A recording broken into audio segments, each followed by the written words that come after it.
Alors, bonjour et bienvenue pour un petit tirage de tarot cet avant-midi. J'appelle les esprits bien intentionnés de mes ancêtres, mes guides spirituels, les anges, Dieu notre Père, si vous avez un message à nous amener aujourd'hui qui serait bénéfique pour la communauté de personnes qui vont pouvoir écouter cette vidéo dans le futur. Alors, un message, s'il vous plaît, pour la communauté qui est rapport au passé, au présent ou au futur. Merci.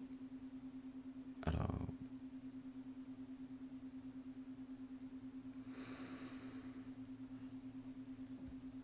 oui, un tirage en croix celtique. Merci. Alors,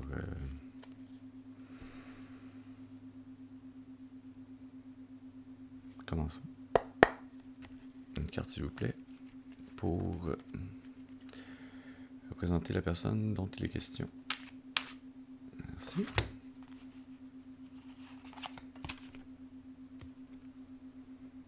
On a le cavalier d'épée.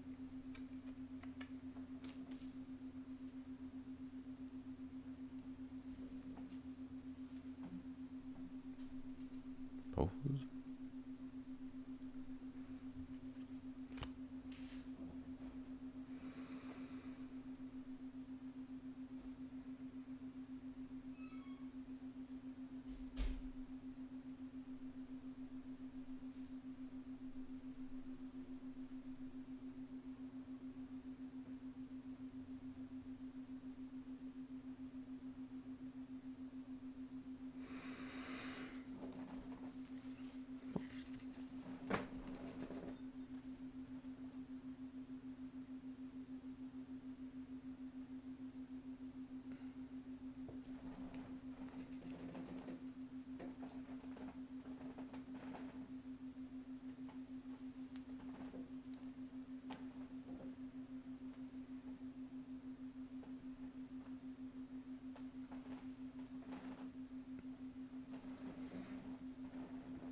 Pardonnez la petite interruption.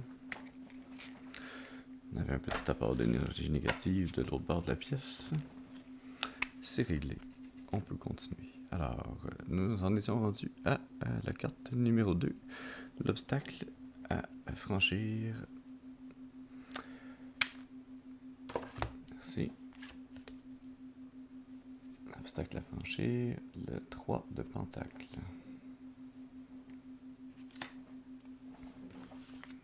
Merci. Alors, allons-y. Pour notre troisième carte. Nos influences conscientes. Merci. La carte qui nous est arrivée, c'est le valet de coupe. Le valet de coupe.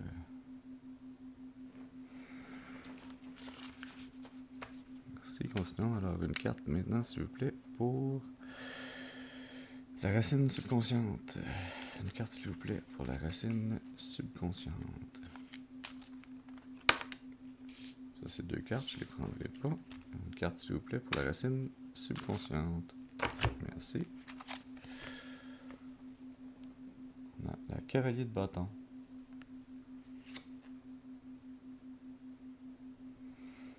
D'accord.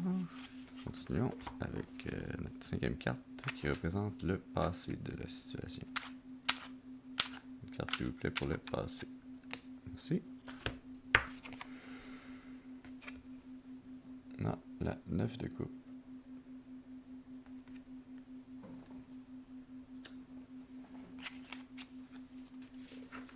Continuons maintenant avec la sixième carte qui représente le futur. Une carte, s'il vous plaît, pour le futur de la situation. Ça, c'est deux cartes. Continuons. Une carte, s'il vous plaît, pour le futur de la situation. Merci. Wow. Le soleil. Excellent.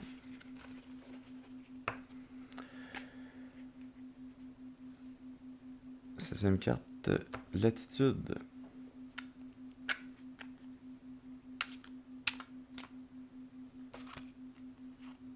10 000 d'attitude à la sortie de la carte. On comprend peut-être pourquoi l'attitude, la mort. Bon, c'est pas que négatif la mort. Hein.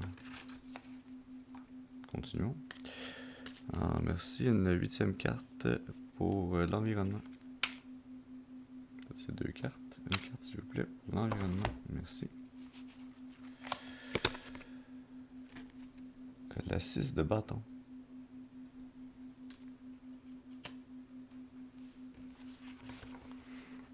Continuons avec la 9e carte. Une carte s'il vous plaît pour les espoirs et les peurs. Une carte s'il vous plaît pour les espoirs et les peurs. Merci.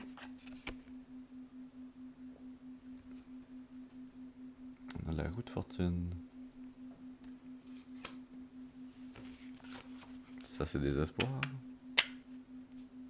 Pas du désespoir, mais des espoirs. 10e carte pour terminer. La conclusion probable.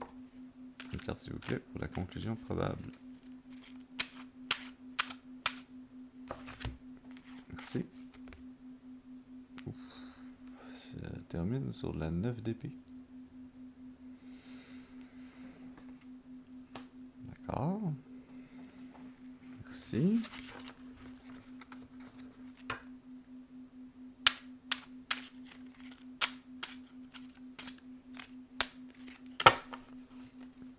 L'énergie cachée du tirage. La 8 d'épée.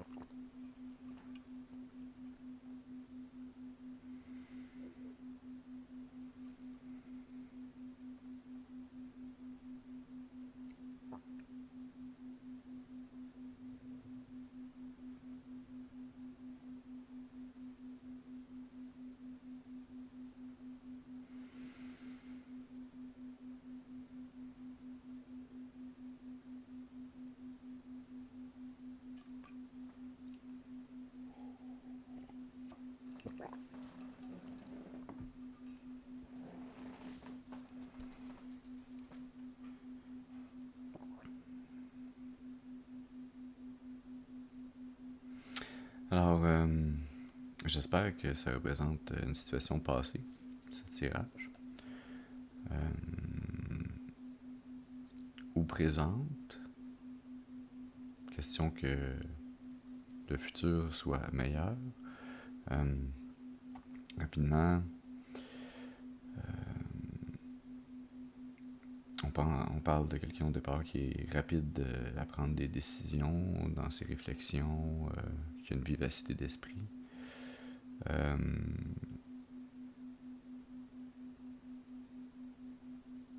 Son obstacle, c'est son lien avec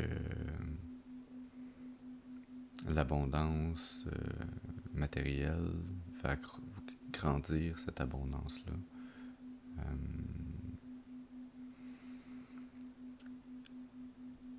Ses influences de conscience conscientes.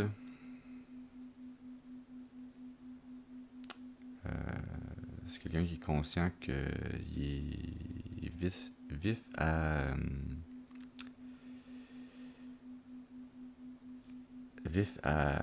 recevoir des émotions. Les émotions montent rapidement et vif avec la vivacité d'esprit qui va avec, à prendre des décisions basées sur ces émotions, ce qui est peut-être pas toujours une bonne idée. Les influences inconscientes à la base de sa problématique, le cavalier de bâton.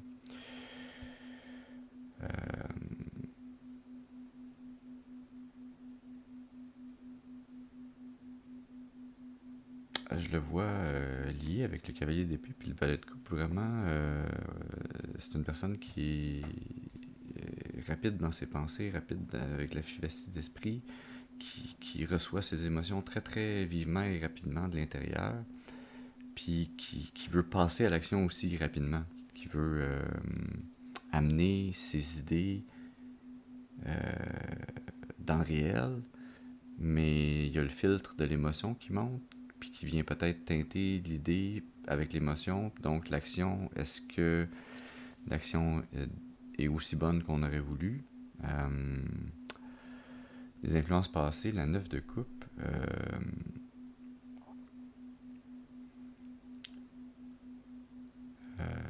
c'est généralement une belle carte, la 9 de coupe.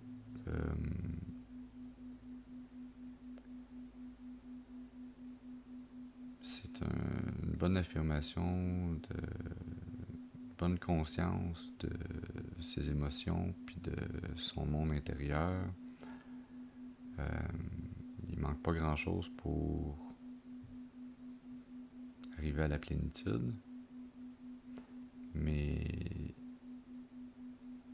vu que c'est pas encore la plénitude, il manque quelque chose. Donc, est-ce que c'est ce petit manque-là au niveau de l'émotif puis du ressenti qui vient troubler la donne? Le futur, le soleil qui nous parle de mouvement, de développement, d'implacabilité.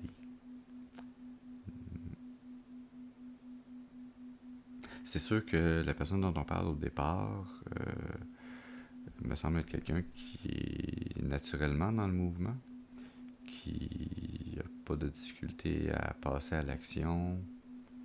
À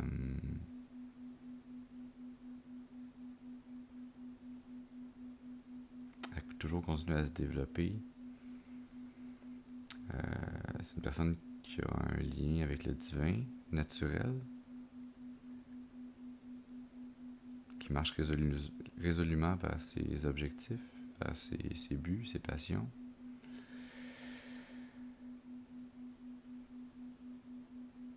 Mais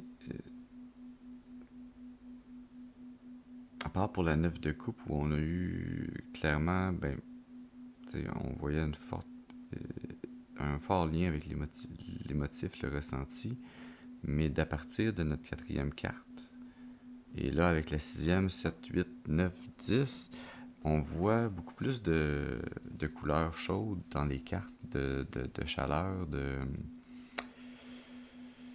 le barbecue est parti. Ça a l'air que c'est le soleil qui parle de barbecue. Alors,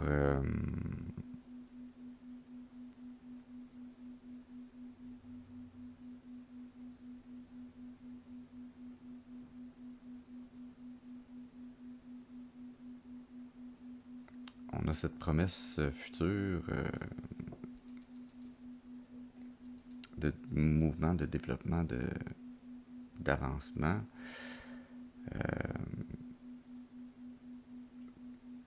D'avancée clairement décidée.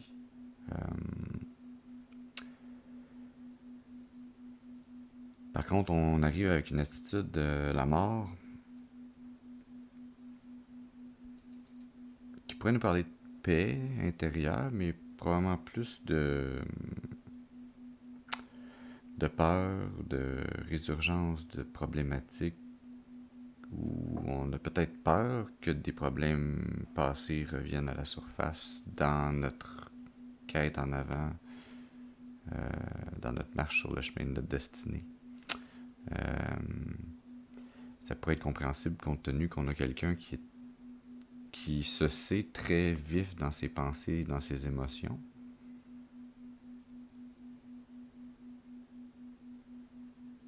Dans ses actions également, qui marche de façon déterminée, mais il semble, là je fais le lien avec notre 9 de coupe, la coupe qui manque pour la 10 de coupe, je pense que c'est cette mort-là, c'est cette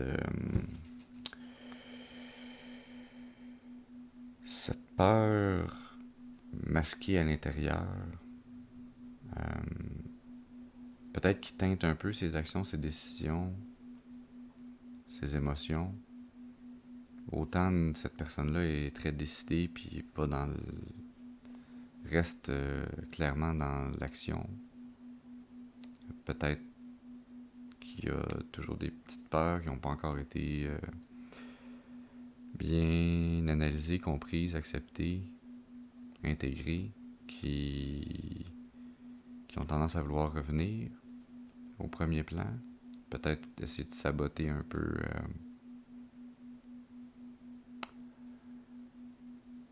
la situation dont on parle. L'environnement autour de notre personne, c'est la 6 de bâton. C'est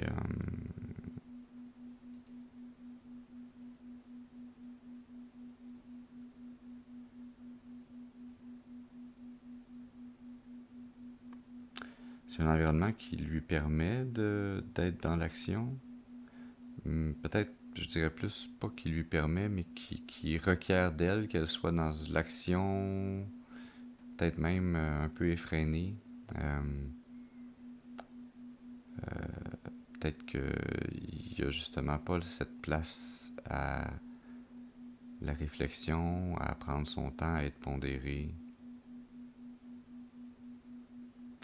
Peut-être que les peurs cachées viennent un peu de là, du fait qu'on se sent toujours pas en train de marcher son chemin, mais quasiment poussé par les événements, puis en train de toujours tomber un pied en avant de l'autre, mais parce que la gravité nous amène vers l'avant, plus que parce qu'on veut avancer, puis avancer selon nos besoins, nos désirs.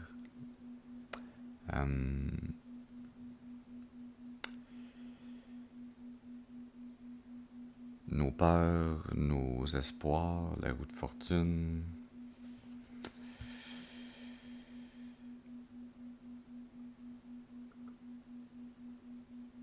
On parle de karma, de vie, de désorientation. Désorientation dans le sens de si la roue du karma puis de notre cycle de vie n'a pas encore tourné, peut-être qu'on voit pas encore ce qui s'en vient pour nous, fait que peut-être qu'il y a une désorientation à ce niveau-là. Les espoirs et les peurs, parce que le karma, ça peut être une source d'espoir quand on a la certitude, la conviction et la foi qu'on a bien agi dans le passé et dans le présent, puis que donc ce qui s'en vient pour nous est nécessairement bon.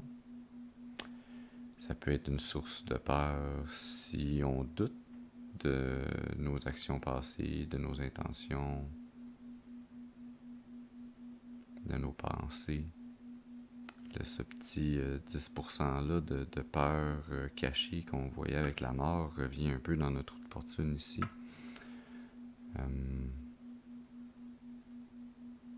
Mais la mort, c'est aussi la fin d'un cycle, le début d'un nouveau cycle. La roue de fortune, c'est ça aussi un peu. Ça nous amène un nouveau cycle ou un changement dans le cycle actuel.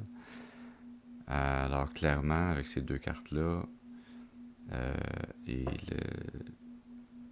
la 6 de bâton entre les deux, je vois que ce changement-là est inévitable et vraiment, je sens qu'il est sur le bord d'arriver s'il n'est pas déjà arrivé, si c'était dans le passé ou dans le présent. Si c'est dans le passé, c'est sûr, c'est arrivé. Si c'est dans le présent, ce changement-là s'en vient très rapidement. Puis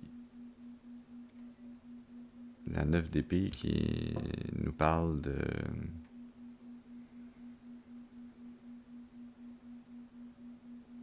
d'une situation très très lourde et pénible à porter au niveau intellectuel dans ses pensées. C'est quasiment comme un labyrinthe dont on ne sent pas si on va sortir ou pas. Mais en même temps, on a l'intuition et la foi qu'on va s'en sortir, parce qu'on a encore une fois le lien avec le divin qu'on qu'on sent à l'intérieur de soi. Donc, oui, c'est un changement qui est difficile. Peut-être que c'est parce qu'il y a une grande réorganisation à faire dans votre mental pour que ce changement-là puisse arriver.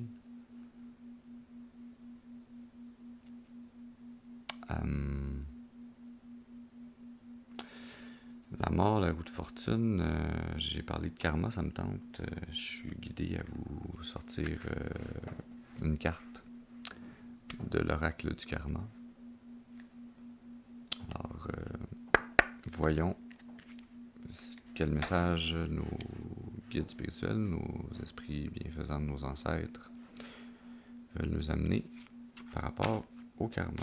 Alors, une carte, s'il vous plaît, par rapport au karma. Merci.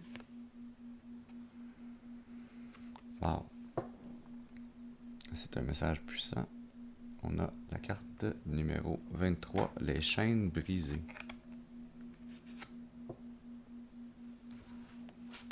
Je la mets à côté de la mort, puis près de la roue de fortune. Voilà. L'énergie cachée. Ouf, ça aussi c'est fort. Les liens invisibles.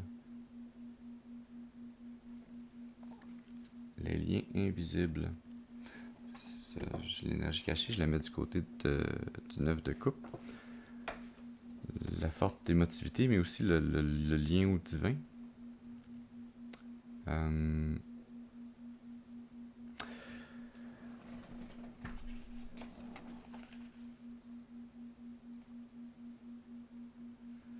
Alors, 23, les chaînes brisées.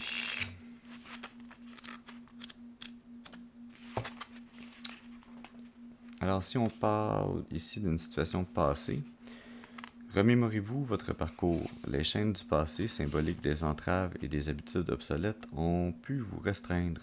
Elles ont façonné votre expérience, mais souvenez-vous des moments où vous avez ressenti un relâchement de ces liens.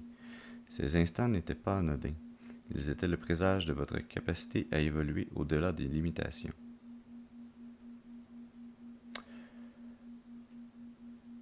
Vraiment, on sent le lien avec le petit 10% de couple qui manquait, les peurs intérieures. S'il s'agit d'une situation présente, vous êtes maintenant face à un seuil de libération, ce qui m'amène la roue de fortune. Ces chaînes, vous les rompez non avec force, mais avec la clarté de votre conscience éveillée. Cavalier d'épée.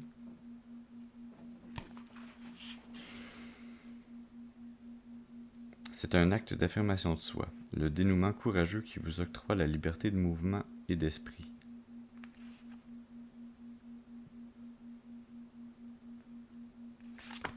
Liberté de mouvement, cavalier de bâton, et d'esprit, cavalier d'épée. C'est une liberté qui a toujours été en vous. Il s'agit d'aller la chercher, la ramener à la surface. J'en ai des frissons.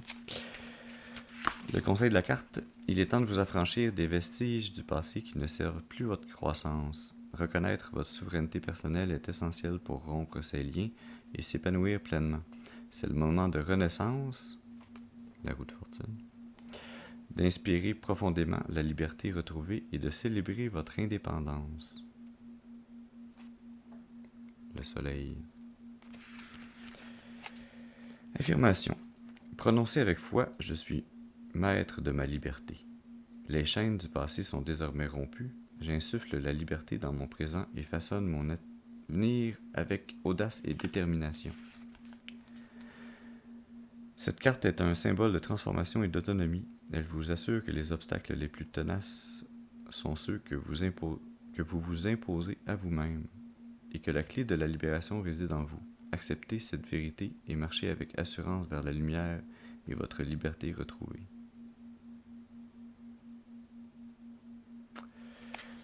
Merci pour ce beau message.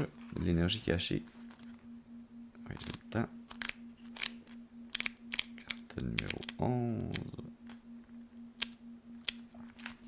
Si on parle ici d'une situation passée, avec les liens invisibles, l'énergie cachée, cette carte dévoile les liens passés qui ont façonné votre votre parcours jusqu'à présent. Elle révèle les connexions invisibles et les influences subtiles qui ont tissé le tapis de votre vie, souvent sans que vous vous en soyez conscient. Ces fils représentent les relations et les événements qui ont influencé vos choix et vos comportements. Si on parle d'une situation présente, dans le présent, les fils s'entremêlent pour former un réseau complexe qui représente votre situation actuelle. Cette carte vous invite à reconnaître et à comprendre les dynamiques cachées à l'œuvre dans votre vie maintenant, y compris les influences émotionnelles, spirituelles et énergétiques. Émotionnelles, spirituelles et énergétiques. C'est bien aligné. Conseil de la carte. En méditant sur les liens invisibles, recherchez une compréhension plus profonde des forces à l'œuvre dans votre vie. Pensez aux façons dont vous pouvez influencer positivement ces dynamiques cachées pour créer des liens plus forts et plus significatifs. Affirmation. Je reconnais et j'honore les connexions invisibles qui façonnent ma vie. Je m'engage à renforcer les liens positifs et à me libérer de ceux qui ne servent plus mon bien-être supérieur. Les liens invisibles est un rappel de l'importance des relations et des influences non vues qui tissent ensemble le tissu de notre réalité, nous encouragent à chercher la compréhension et l'harmonie dans les aspects cachés de notre existence. Un cheminement intérieur.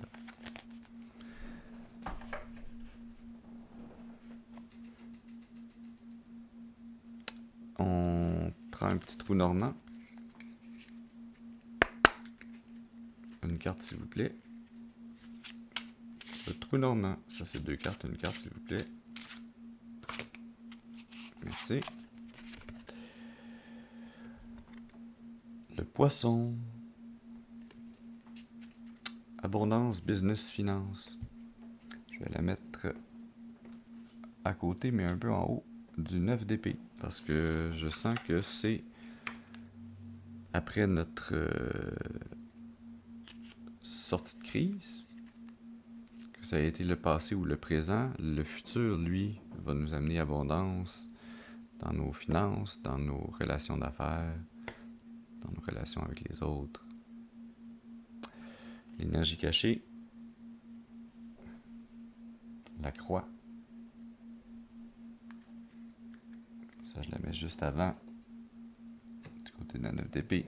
Fardeau, souffrance, destin.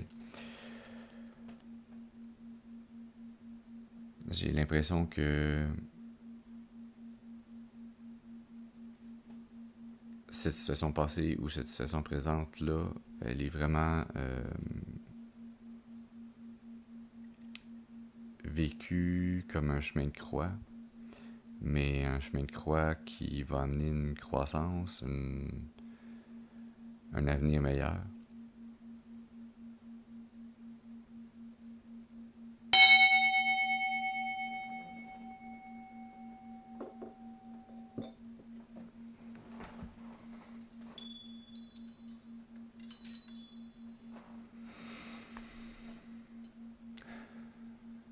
Ça fait du bien. Alors,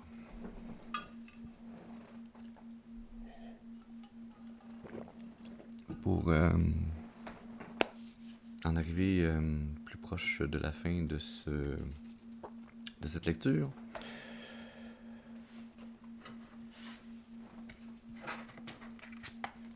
allons-y avec une carte, s'il vous plaît, du tarot Oshozen.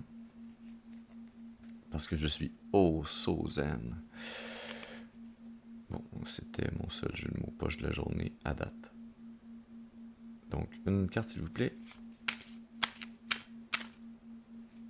Quel message on a besoin d'avoir pour compléter ce tirage? Un message, s'il vous plaît.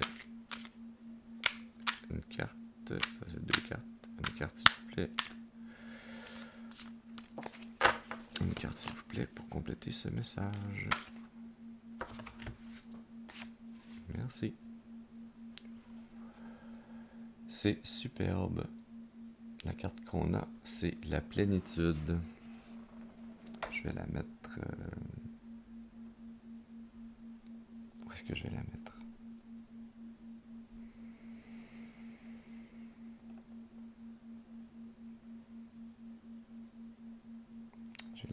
ici tout en haut. Parce que je pense que c'est là vers où on se dirige, ou on s'est dirigé dans le passé, si c'était dans le passé, si c'est votre présent.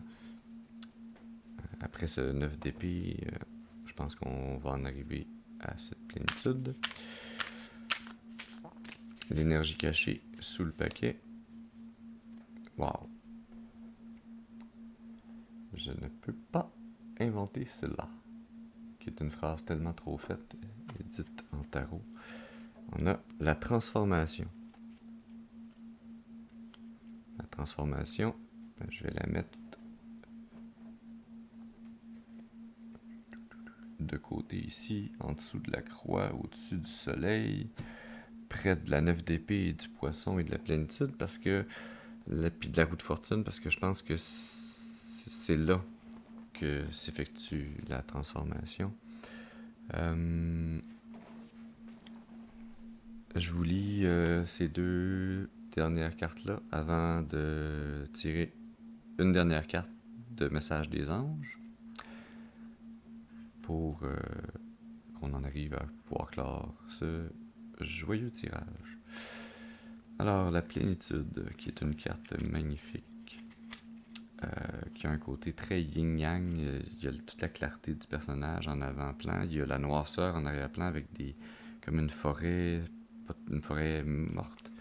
Puis le personnage en avant, en plus d'avoir comme une roue qui rappelle la roue de fortune, a aussi comme la roue chromatique des couleurs. Puis à l'intérieur du personnage, on voit tout plein de fleurs qui s'épanouissent. Le visage du personnage est vraiment calme et zen. En anglais, on dirait bliss. Il a atteint le nirvana. Et c'est un rappel que ça prend ces deux côtés-là pour en arriver à se sentir complet. Il faut avoir passé par les zones d'ombre pour faire jaillir notre lumière, puis à pouvoir apprécier pleinement le bien. Il faut avoir senti ou vécu du mal. Ça ne veut pas dire qu'on se souhaite du mal ou qu'on le souhaite aux autres, mais ça prend ce contraste-là pour pouvoir mettre en exergue et comprendre et ressentir pleinement. Alors la plénitude, c'est une carte arc-en-ciel de couleurs, ça. C'est...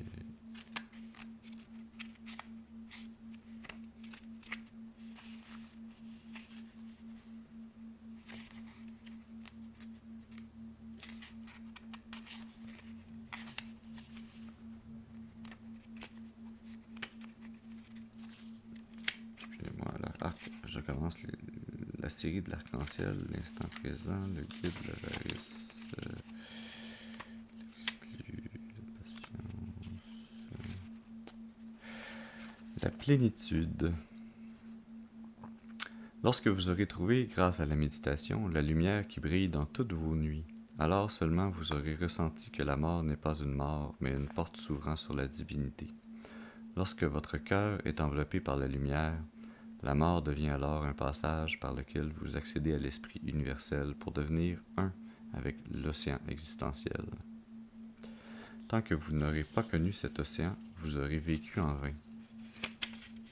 On parle d'océan ici, puis le valet de coupe a les pieds clairement dans un océan. La 9 de coupe a les deux pieds clairement dans l'eau.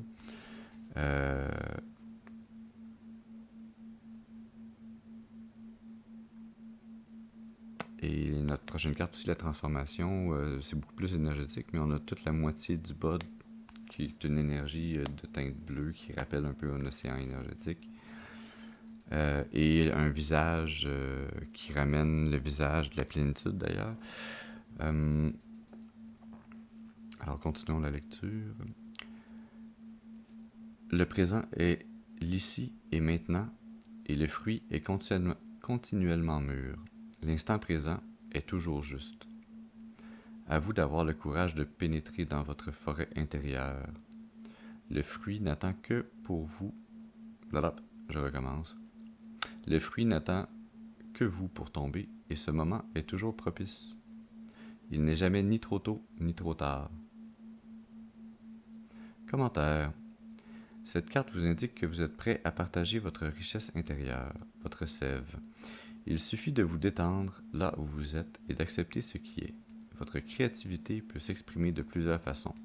Dans votre travail, vos relations ou encore dans votre vie quotidienne. Vous n'avez ni besoin de préparation, ni de fournir d'efforts particuliers. L'heure est simplement venue.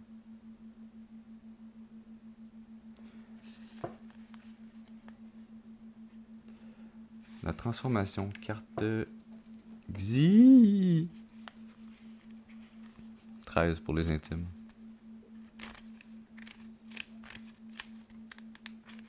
Ça, c'est Xi.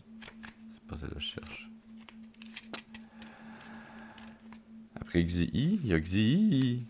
La transformation.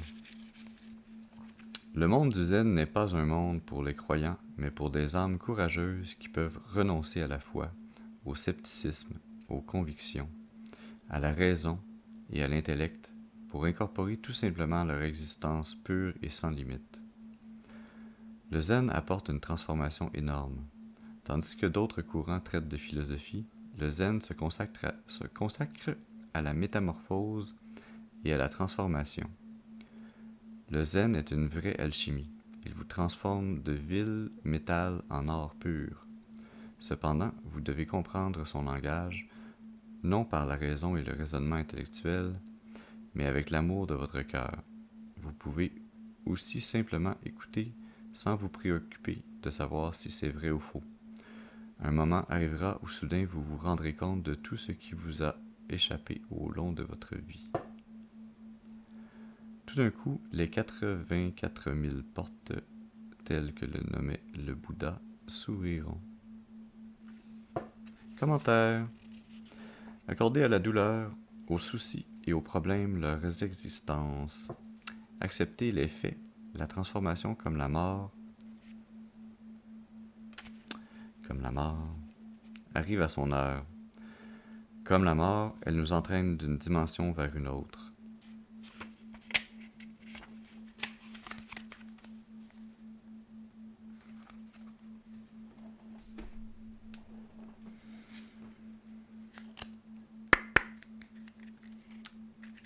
Une carte maintenant pour terminer, s'il vous plaît, une carte, le message que les anges ont à nous donner par rapport à cette situation, cet état, cette chose qui nous importe. Une carte, s'il vous plaît. Ça, c'est 2 cartes.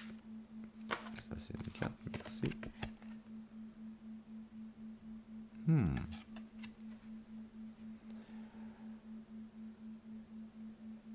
Demandez pour que vos besoins puissent être remplis.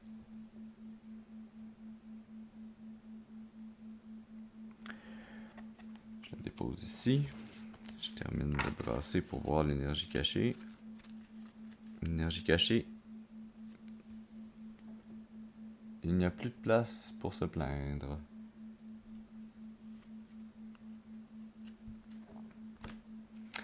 Alors,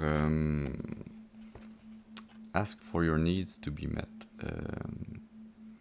Qui est un peu demandez et vous recevrez. Dieu et ses anges peuvent vous venir en aide seulement si vous faites le choix volontaire de demander de l'aide. Et ce choix commence par la demande. La demande, la prière. Ça n'a pas d'importance comment vous demandez à Dieu pour de l'aide, mais seulement que vous le fassiez.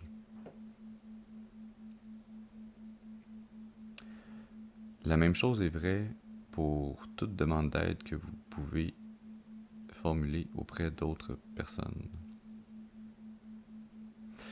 C'est ce que les anges veulent nous dire. En fait, c'est Peut-être que vous avez ressenti dans le passé le fait que vous auriez eu besoin d'aide puis vous n'avez pas eu de soutien. Peut-être qu'une partie de ça venait du fait que vous n'osiez pas demander pour l'aide dont vous aviez besoin. Donc, c'est pas que l'aide n'était pas là, n'était pas disponible pour vous, mais ce qui est demandé de nous, en fait, c'est pas de faire tout le chemin seul, c'est d'être capable de faire le premier pas vers l'autre ou vers Dieu et de demander pour pouvoir recevoir. Sans demande, c'est difficile pour les autres de connaître nos besoins. Et sans demande, Dieu, les anges, vos ancêtres, vos guides spirituels sont liés par votre libre arbitre. Et puisqu'ils vous aiment et vous respectent, ils attendent votre demande. Ils ne vous imposent rien.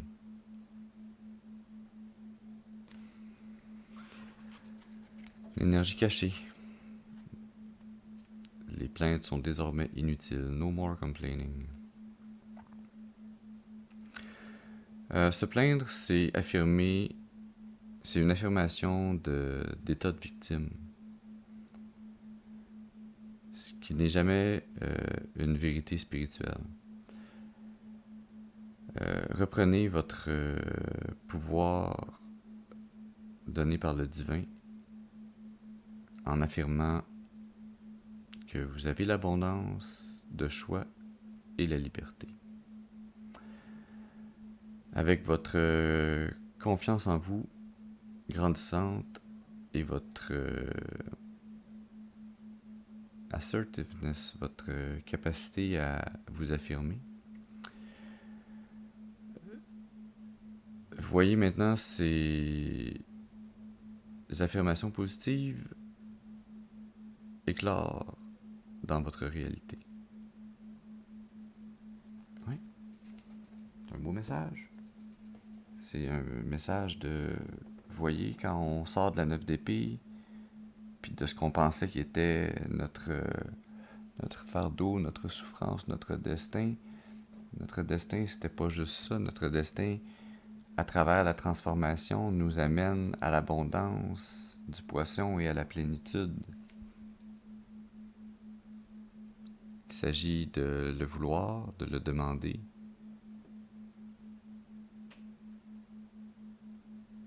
Et les chaînes seront brisées grâce à vos liens invisibles qui vous unissent avec le tout, Dieu, l'univers, votre âme. Voilà, j'espère que ce message aura pu vous aider à mieux voir le chemin. Là où vous vous engagez, là où vous allez vous engager dans le futur. Et quelle beauté s'en vient encore pour vous. Quelle beauté, quelle abondance. Quel bonheur. Voilà, je vous souhaite une excellente fin de journée ou début de journée, dépendamment quand vous écoutez cette vidéo. Alors, merci d'avoir été là et à la prochaine.